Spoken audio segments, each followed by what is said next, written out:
Lisäeristyskohde oli ja asiakashan oli laittanut meitä varten oikein valot sinne ja ei siitä puuttunut enää kuin punainen matto.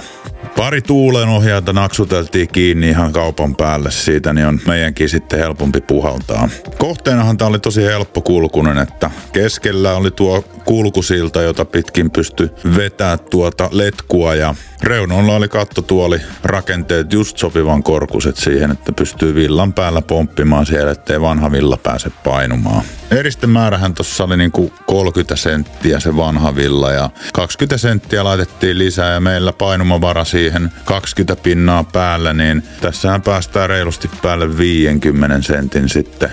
Ja sehän osui oikein mukavasti tuon kulkusillan kanssa, oikein pääsi kulkusiltaa pitkin liidettämään tuota selluvillaa, se oli mukavaa. Ja meidän hommahan kuuluu aina vakiona tää puhdisteluhomma, että jätetään paikat siistiin kuntoon. Puhistellaan varsinkin hormia, tällaisia teknisiä asioita hyvin sieltä. Myös nämä kamerat saa aika hyvin puhdistella tällaisen puhalluksen jälkeen. Tietoa lisäeristyksestä löydät ekoeriste.com-sivuilta ja toivottelen sulle oikein lämmintä päivän jatkoa.